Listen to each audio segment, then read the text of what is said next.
क्लासें जो हैं हम लोग 3 क्लासें कवर कर चुके हैं, जहाँ पर हमने 20 क्वेश्चन, 25 क्वेश्चन और 30 क्वेश्चन कवर कर चुके हैं यहाँ पर।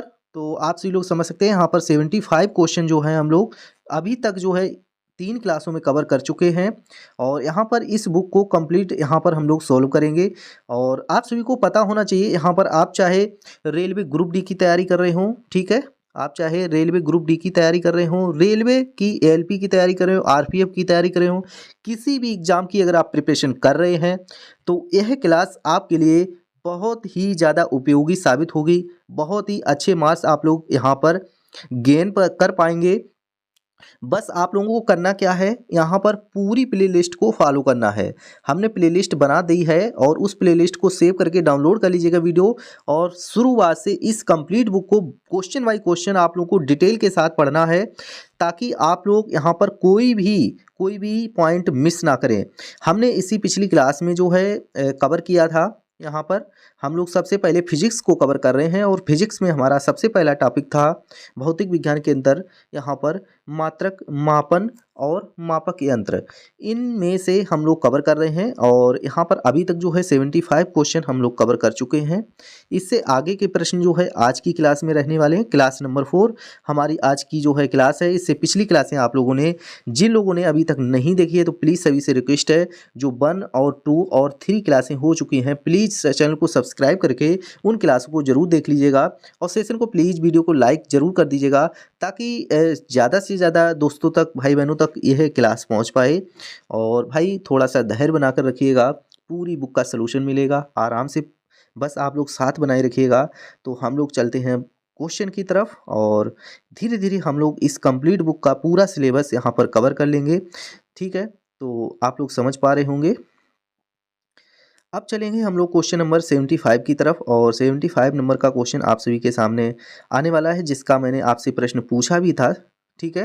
यहाँ पर 76 नंबर का क्वेश्चन मैंने आपसे पूछा था, मंदता के बारे में पूछा था, जो कि आप लोगों को इसका राइट आंसर बताना था, ठीक है। तो 76 नंबर का क्वेश्चन आप सभी के सामने यहाँ पर पूछा गया है। चलिए जल्दी से आप सभी लोग यहाँ पर देख सकते हैं और कमेंट कर सकते हैं। मंदता की अंतर्राष्ट्रीय एसआई इकाई आपसे देखिए पूछी गई थी। आपको 4 ऑप्शन दिए गए हैं, चारों में से जो भी सही आंसर है वो आपको बताना है। मीटर पर सेकंड स्क्वायर इसका सही आंसर होगा, या फिर मीटर इंटू सेकेंड, या फिर मीटर इंटू सेकेंड स्क्वायर, या फिर मीटर पर सेकेंड, या फिर मीटर पर सेकेंड स्क्वायर। आपसे देखिए 4 प्रश्न यहाँ पर ऑप्शन दिए थे, मैंने पूछा था इसका सही जवाब क्या होगा, वो जवाब आप सभी को देना है। तो देखिए जैसा कि आप सभी को पता होना चाहिए कि मंदता जो है त्वरण की तरह यहाँ पर किसी गतिमान वस्तु के वेग की परिवर्तन की दर त्वरण कहते हैं। और यदि वेग परिवर्तन की दर ऋणात्मक हो जाए, जैसे कि यहाँ पर देखिए कोई भी चाल है उसमें जो परिवर्तन होता है उससे हम क्या कहते हैं, त्वरण। अगर उसमें क्या हो, इसकी दर क्या हो, ऋणात्मक हो जाए, तो उसको हम मंदता बोल देंगे, ठीक है। तो मंदता का भी हमारा ऐसा ही मात्रक वही होगा जो त्वरण का होता है। त्वरण का होता है मीटर पर सेकेंड स्क्वायर। क्या होता है, मीटर पर सेकेंड स्क्वायर। तो हमारा वही आंसर, जब एस की पावर ऊपर चली जाएगी तो यहाँ पर हो जाएगा एम एस माइनस इनवर्स 2 हो जाएगा। तो यहाँ पर हमारा ऑप्शन बिल्कुल डी करेक्ट रहने वाला है। तो आप सभी को ध्यान रखना है, मीटर पर सेकेंड स्क्वायर यहाँ पर बिल्कुल करेक्ट आंसर रहने वाला है। इसका आप लोग सोल्यूशन देख सकते हैं। अब आ जाता है हमारा 77 नंबर का क्वेश्चन, और काफ़ी अच्छा क्वेश्चन है। इसका आंसर सभी लोगों को, आप लोगों को कमेंट बॉक्स में बताना है। यहाँ पर आपसे देखिए पूछा गया है, 2 बार आया हुआ प्रश्न है रेलवे ग्रुप डी में एग्जाम में, और 2018 में ये प्रश्न आए हुए थे। तो यहाँ पर जैसा कि आप लोग देख पा रहे होंगे, निम्नलिखित में से किस युग्म की एसआई इकाइयाँ समान है। आपसे ये पूछा गया है कि यहाँ पर 2 युग्म कौन कौन से हैं, 2 जिनकी इकाइयाँ, मात्रक जो है इनके सेम है। अब जैसा कि आप लोगों को पता होगा कि जैसे कि बल है, बल की इकाई क्या है, न्यूटन है, लेकिन दूरी की मीटर है, तो ये तो सेम नहीं हुए, पहला ऑप्शन हमारा गलत हो जाएगा, ठीक है। दूसरा संवेग और बल, तो संवेग बराबर द्रव्यमान गुणे त्वरण होता है, तो ये भी अलग हो गया, बल अलग हो जाएगा। बल और दाब, दाब की पास्कल हो गई, बल की न्यूटन हो गई। कार्य और ऊर्जा का आपने देखा होगा, यहाँ पर सेम यूनिट होती है, जो कि होती है, यहाँ पर आप लोगों ने पहले भी पढ़ा होगा, जूल। जूल हमारा बिल्कुल सही आंसर हो जाएगा। और इसे अगर हम संक्षेप में देखें तो इसे हम किससे, जे से प्रदर्शित करते हैं, किसे, जे से निरूपित किया जाता है, प्रदर्शित किया जाता है, और इसका मात्रक होता है जूल। ठीक है, इतना आप लोग समझ चुके होंगे। अब ऊर्जा का मात्रक भी क्या होता है, जूल होता है, और कार्य का भी मात्रक जूल होता है। अतः कार्य और ऊर्जा की एसआई इकाइयाँ क्या हैं, समान हैं। तो इसका विमीय सूत्र क्या हो जाएगा, आप देखिए यहाँ पर अगर हम बात करें विमीय सूत्र क्या होगा, तो बात आएगी ML/T−2। ठीक है, तो यहाँ पर आप लोग इतना समझ पा रहे होंगे। ये रहा हमारा विमीय सूत्र इसका, कार्य और ऊर्जा का। अगर आपसे विमीय सूत्र पूछ लिया जाए तो ये आप लोगों को बताना है। ठीक है, तो उम्मीद है आप सभी लोग समझ पाए होंगे। आ जाते हैं हम लोग अगले क्वेश्चन की तरफ। 77 के बाद 78 नंबर क्वेश्चन। 78 क्वेश्चन नंबर आप सभी के सामने है और काफ़ी अच्छा महत्वपूर्ण प्रश्न है, देख सकते हैं। आपसे ये पूछा गया है 78 में कि 1 पास्कल, आपसे पूछा है 1 पास्कल बराबर क्या होता है। आप सभी को बताना है कि 1 पास्कल बराबर क्या होता है। भाई यहाँ पर अगर हम 1 पास्कल की बात करें तो 1 पास्कल बराबर होता है 1 न्यूटन, 1 न्यूटन पर मीटर स्क्वायर। ठीक है, क्या होता है, 1 न्यूटन पर मीटर स्क्वायर। तो यहाँ पर 1 पास्कल इज इक्वल टू लिख सकते हैं हम लोग 1 न्यूटन पर मीटर स्क्वायर।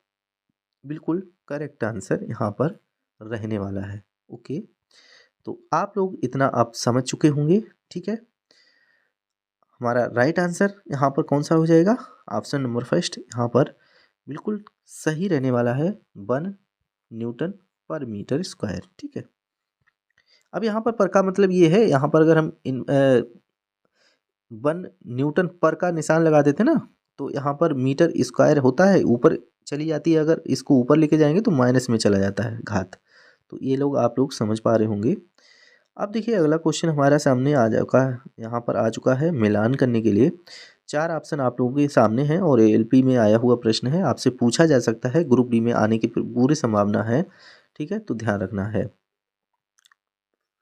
यहाँ पर आप लोग देख पा रहे होंगे, जैसा कि आप लोगों को बिल्कुल करेक्ट मिलान करना है। आपसे पूछा गया है कि वाट जो है, वाट की यहाँ पर अगर हम देखें तो यूनिट क्या है, किलोवाट बराबर क्या होता है, किलोवाट घंटा बराबर क्या होता है, और 1 हॉर्स पावर बराबर क्या होता है। आप लोगों से यही पूछा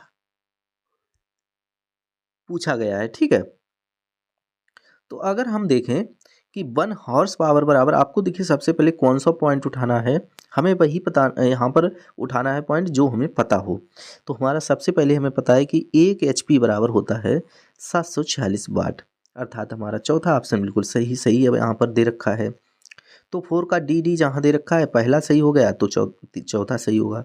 अब आप इतना समझ चुके हैं, तो अब आ जाते हैं यहाँ पर अगर हम देखें वाट का, तो वाट बराबर क्या होता है, न्यूटन मीटर पर सेकंड होता है यहाँ पर, और किलोवाट बराबर 1000 घंटा यहाँ पर आप लोगों को पता होना चाहिए, अर्थात दूसरे का सी ऑप्शन बिल्कुल सही होना चाहिए, जो कि यहाँ पर नहीं है। हमारा पहला ऑप्शन बिल्कुल सही जा रहा है, और तीसरे का 1 किलोवाट घंटा बराबर अगर हम देखें तो 3.6 इंटू 10⁶ जूल यहाँ पर बिल्कुल सही आंसर हो जाएगा। इतना आप लोग समझ पाए होंगे। अब वाट बराबर अगर हम बात करें तो नैनोमीटर बिल्कुल सही जवाब हमारा हो जाएगा। अब आ जाता है साथ में हमारा अगला क्वेश्चन। 80 नंबर क्वेश्चन आप सभी के सामने, विद्युत धारा की अंतरराष्ट्रीय एसआई इकाई क्या है। आप सभी को बताना है विद्युत धारा की अंतरराष्ट्रीय एसआई इकाई क्या है। ओम इंटू मीटर, या फिर एम्पियर, या फिर वोल्ट, या फिर ओम। आप सभी को बताना है इसका सही जवाब।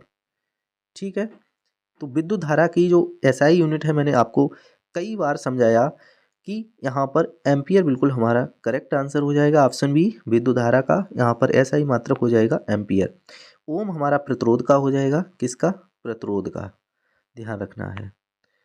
इसके बाद वोल्ट जो है विभवांतर का हो जाएगा, ओम इंटू मीटर हमारा हो जाएगा विशिष्ट प्रतिरोध रो का। ठीक है, विशिष्ट प्रतिरोध, या फिर हम इसको प्रतिरोधकता भी बोल देते हैं।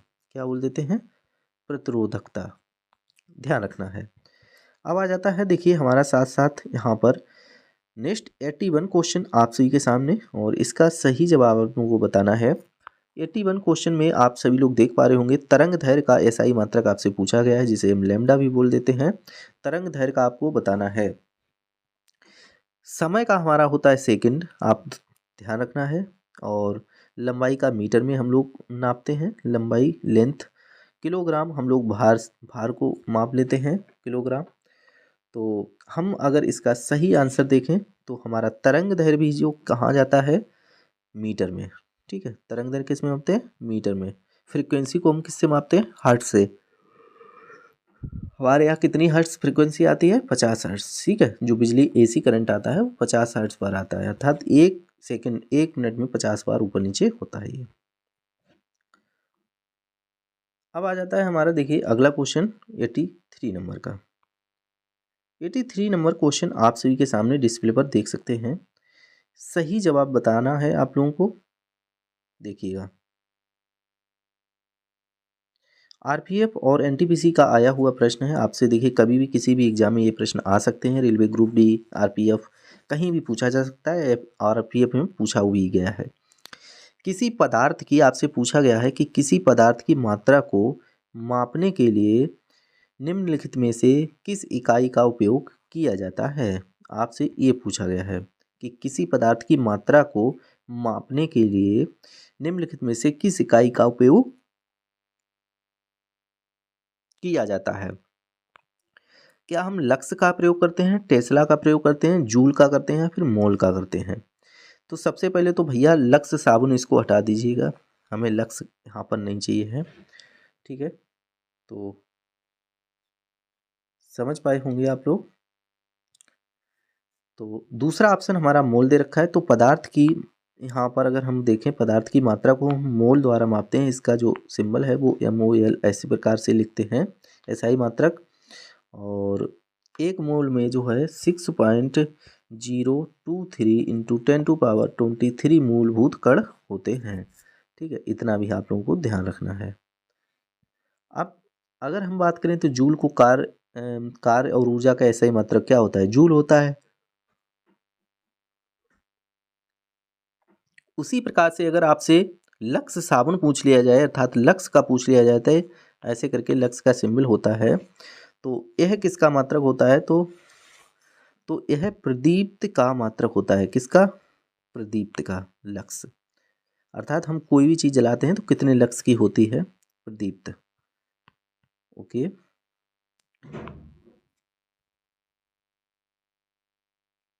ठीक है, नेक्स्ट क्वेश्चन।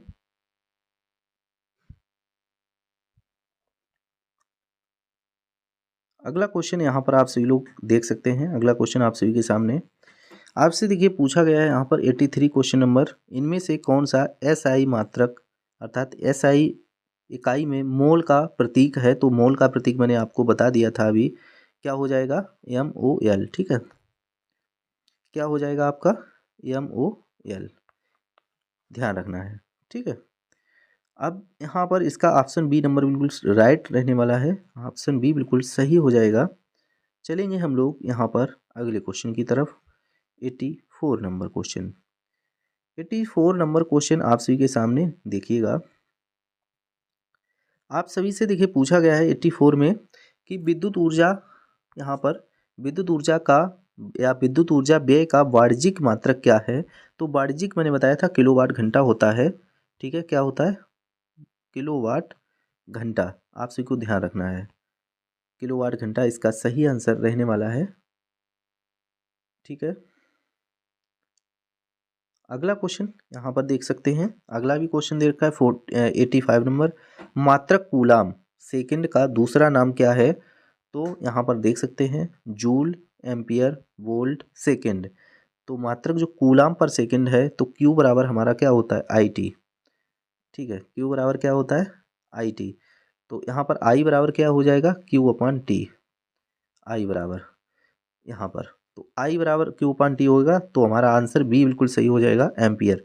एम्पियर जो है यहाँ पर कूलाम पर सेकंड का दूसरा नाम है। ठीक है, अब आ जाता है हमारा 86 नंबर, जेई में पूछा हुआ प्रश्न। देख सकते हैं तरंग वेग का एसआई मात्रक आपसे पूछा गया है। किसका, तरंग वेग का। तो तरंग वेग का मीटर होगा, सेकंड होगा, मीटर पर सेकंड होगा, या फिर हर्ट्ज होगा। तो इसमें से आपको सही आंसर आप सभी को बता देना है। हमारा सही आंसर होगा कूलाम पर सेकंड। यहाँ पर तरंग वेग का अगर हम पूछा जाए कि तरंग वेग का मात्रक क्या होगा, तो यहाँ पर आप सभी को मैंने बताया था अभी मीटर। मीटर बिल्कुल यहाँ पर, सॉरी यहाँ पर, अच्छा तरंग वेग का पूछा गया है, तो तरंग वेग जो है मीटर पर सेकंड होगा। क्या हो जाएगा? मीटर पर सेकंड।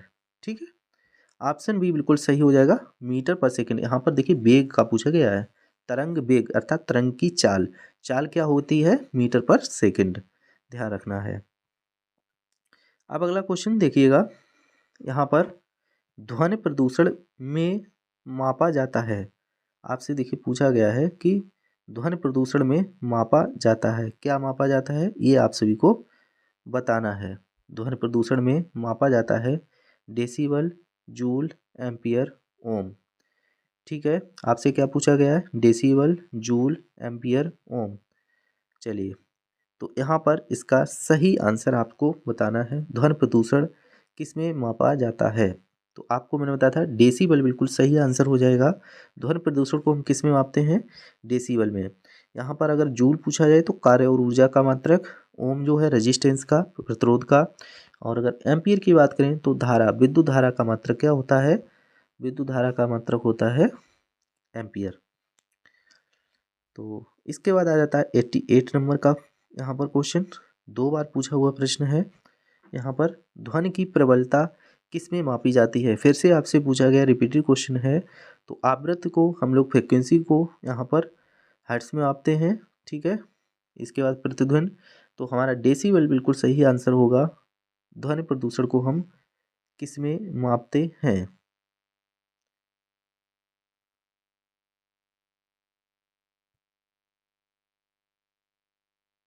ठीक है, ऑप्शन सी हमारा सही हो जाएगा। अब यहाँ पर थोड़ा इसका सोल्यूशन देख लीजिएगा कि मानव जो है कितनी कितनी है डेसिबल तक यहाँ पर ध्वनि तरंगों की आवृत्ति जो है कितने बीच होती है। देखिए, ध्वनि की प्रबलता, तीव्रता डेसिबल में मापी जाती है। ध्वनि तरंग अनुदैर्घ्य आंतरिक तरंगें होती हैं। आपसे अगर पूछ लिया जाए कि ध्वनि तरंगें कैसी होती हैं, तो अनुदैर्घ्य आंतरिक तरंगें होती हैं। जब ध्वनि तरंगों की आवृत्ति 20 हर्ट्ज से 20,000 हर्ट्ज के बीच होती है, तब उनकी अनुभूति अपने कानों के द्वारा होती है और इन्हें हम श्रव्य ध्वनि तरंगे कहते हैं। वायु में जो ध्वनि की चाल होती है वो 332 मीटर पर सेकंड होती है। ठीक है, इतना ध्यान रखना है, बिल्कुल सही जवाब आपका हो जाएगा। अब आ जाता है हमारा यहाँ पर अगला क्वेश्चन, मापन। क्या आ जाता है? मापन। ठीक है, मापन आप लोगों को ध्यान रखना है, मेजरमेंट। मेजरमेंट आप सभी को बताना है। यहाँ पर अगला टॉपिक मात्रक यहाँ पर हमने समाप्त कर दिया है। मात्रक के यहाँ पर आपने किए हैं 88 क्वेश्चन। 88 क्वेश्चन ये वे क्वेश्चन है डिटेल के साथ कि यहाँ से आपका कोई भी मात्रक का अगर प्रश्न आता है तो निकल कर नहीं जाएगा। 4 क्लासें हैं मात्र, आप लोग इसको रिवीजन करते रहिएगा पीछे से। ठीक है, तो अब जो है हम लोग चलने वाले हैं मापन। अगर हम मापन का फर्स्ट क्वेश्चन यहाँ पर देख लेते हैं। ठीक है, फर्स्ट क्वेश्चन मापन का, तो आपसे पूछा गया है 1 एटमॉस्फेयर बराबर क्या होगा। आपसे पूछा गया है 1 एटमॉस्फेयर बराबर क्या होगा। तो यहाँ पर 1.01 इंटू 10 टू पावर, यहाँ पर देख सकते हैं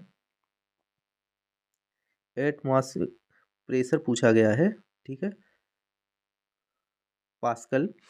तो यहाँ पर आपको बताना है एक एटमॉस्फेयर बराबर कितने पास्कल होगा। तो 1.01 इंटू 10 टू पावर 5 हमारा बिल्कुल सही आंसर यहाँ पर हो जाएगा। ठीक है, ऑप्शन फर्स्ट। ग्रुप डी में 2 बार पूछा हुआ प्रश्न है, ध्यान रखना है। और इसका सलूशन आप लोग देख पा रहे होंगे जैसा कि, तो ज़रूर देखिएगा। यहाँ पर पृथ्वी की एक निश्चित इकाई या क्षेत्रफल पर वायुमंडल एटमॉस्फेयर की सभी परतों द्वारा पड़ने वाला दबाव ही वायुमंडल दाब कहलाता है। वायुमंडलीय दाब को बैरोमीटर से मापा जाता है तथा इसकी इकाई बार या पास्कल होता है। एक एटमॉस्फेयर 1.01 इंटू 10⁵ पास्कल के बराबर होता है। अब आ जाता है हमारा अगला क्वेश्चन। यहाँ पर देखिएगा 1 हॉर्स पावर किसके बराबर होता है। आपसे पूछा गया 1 हॉर्स पावर बराबर क्या होता है। तो हमारा आप लोगों को मैंने बताया था 764 वाट नहीं होगा, 768 भी नहीं, 786 भी नहीं, 746 बिल्कुल सही आंसर होगा। 746 वाट जो है 1 हॉर्स बराबर होता है। 746 फिर से पूछा गया है। देखिए 746 वाट को क्या कहते हैं, तो हम उसको कहते हैं एक अश्वशक्ति 1 हॉर्स पावर। ठीक है, इतना हम लोग इसको बोलते हैं, सभी को ध्यान रखना है। तो 91 नंबर आप लोगों ने देख लिया। अब आ जाता है हमारा अगला क्वेश्चन 92 नंबर क्वेश्चन आप सभी के सामने देख सकते हैं। आप सभी से पूछा गया है 1 डायोप्टर किसके बराबर होता है। 1 मिलीमीटर के बराबर पर मिलीमीटर या फिर 1 पर मीटर। ठीक है, एक डायोप्टर आपसे पूछा गया है जो कि आप लोगों ने डी बराबर देखा होगा। डी बराबर होता है हमारा सूत्र 1/f। ठीक है, एफ बराबर फोकस दूरी होती है यहाँ पर। तो सही आंसर हमारा क्या हो जाएगा, आप सभी लोग देख पा रहे होंगे, ऑप्शन बी हमारा सही हो जाएगा, क्योंकि यहाँ पर फोकस दूरी जो है वो इन्वर्स में है। तो हम इसको मीटर इन्वर्स ऊपर लेकर जाएंगे तो मीटर इन्वर्स में हो जाएगी। तो ऑप्शन पहला नहीं, हमारा सेकंड बी ऑप्शन बिल्कुल सही रहने वाला है। अब आपसे 1 मीटर बराबर पूछा गया है कि 1 मीटर बराबर क्या होता है। देख सकते हैं 1 मीटर किसके बराबर होता है, आपसे पूछा गया है 1 मीटर किसके बराबर होता है। यहाँ पर दे रखे हैं आपके पास 4 question. Option 10⁻⁻6 micron, 10⁻6 micron, 10⁻⁻6 -3 micron या फिर 10⁻3 माइक्रोन। इन चारों में से आपको सही जवाब बताना है। तो 1 मीटर बराबर जो हमारा होता है 10⁻6 माइक्रोन। क्या होता है 10⁻6 माइक्रोन। ठीक है, इतना आप लोगों को ध्यान रखना है। अब हम यहाँ पर चलिए सभी एक बार में आप लोगों को दिखाने वाले हैं, ताकि कोई भी प्रश्न यहाँ से ना छूटे। ठीक है, देख लेते हैं कि 1 मीटर में क्या क्या होता है। देखिएगा, अगर हम बात करें 1 मीटर बराबर 10⁻6 माइक्रोन होता है। 1 मीटर में 10⁻3 मिलीमीटर होता है। 1 मीटर में 3.2 फीट होता है, ध्यान रखना है। ठीक है, इसके बाद 1 मीटर बराबर 10⁻³ किलोमीटर होता है। क्या -3 10⁻³ किलोमीटर होता है 1 मीटर में। ठीक है, तो 1 किलोमीटर बराबर क्या होता है 1000 मीटर। और यहाँ पर देखिएगा 1 मीटर बराबर 10⁻ कितना -10⁻9 नैनोमीटर होता है 1 मीटर में। और 1 मीटर बराबर 10⁻12 पिको मीटर होता है।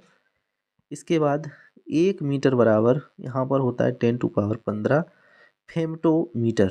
ठीक है, फेम्टोमीटर, ध्यान रखना है इन सभी चीज़ों को। अब आ जाता है हमारा परमाणु त्रिज्या, और परमाणु त्रिज्या आप लोगों को बतानी है। परमाणु त्रिज्या डैश डैश में पाई जाती है, मापी जाती है। सॉरी, परमाणु त्रिज्या किस में मापी जाती है। सेंटीमीटर में मापते हैं, नैनोमीटर में, किलोग्राम में या फिर मिलीमीटर में। क्या हम त्रिज्या को किलोमीटर में मापते हैं या फिर यहाँ पर सेंटीमीटर में। तो भाई यहाँ पर अगर हम बात करें तो परमाणु त्रिज्या जो हमारी मापी जाती है वो नैनोमीटर में मापी जाती है। किस में, नैनोमीटर में। 95 नंबर आप सभी के सामने आ चुका है और इसका सही जवाब देना है आप लोगों को। प्रदीप्त एल्यूमिनेशन, यहाँ पर ल्यूमिनेशन का आपसे पूछा गया है प्रदीप्त। ठीक है, ल्यूमिनेशन की माप निम्न में से किसका उपयोग करके की जाती है। ठीक है, इल्यूमिनेशन यहाँ पर अगर हम बात करें तो मिली वोल्ट मीटर द्वारा, स्ट्रोबोस्कोप द्वारा, लक्स मीटर द्वारा या फिर पीएच मीटर द्वारा। हमारा सही जवाब आप लोगों को पता भी होगा, लक्स मीटर हमारा सही आंसर हो जाएगा, ऑप्शन सी। ठीक है, तो 1 लक्स बराबर क्या होता है। 1 लक्स साबुन नहीं मैं बता रहा हूँ। तो यहाँ पर देखिएगा 1 लक्स बराबर होता है 1 ल्यूमन पर मीटर स्क्वायर। ठीक है, एक अगर लक्स साबुन लगाओगे तो 1 ल्यूमन जो है पर मीटर स्क्वायर में हो जाएगा। ठीक है, मजाक था, लेकिन 1 लक्स बराबर 1 ल्यूमन पर मीटर होता है, पर मीटर स्क्वायर। ठीक है, 1 किलोवाट पर आवर आपसे पूछा गया 3.6 इंटू 10 टू पावर कितना होगा, आप लोग जल्दी से बता दीजिएगा। तो हमारा जवाब क्या रहने वाला है, जल्दी से बताइएगा। यहाँ पर देख सकते हैं कितनी बार आया हुआ प्रश्न है। 1 किलोवाट घंटा बराबर आरआरबी ग्रुप डी में, ग्रुप डी में, ग्रुप डी में, ग्रुप डी में, एएलपी टेक्नीशियन में। देख सकते हैं 18 में इसका बहुत अच्छा स्कोप रहा क्वेश्चन का। तो यहाँ पर आप सभी लोग देख पा रहे होंगे 3.6 इंटू 10 टू पावर 6 जूल हमारा बिल्कुल करेक्ट आंसर रहने वाला है। ठीक है, 3.6 इंटू 10 टू पावर 6 जूल बिल्कुल सही आंसर हो जाएगा।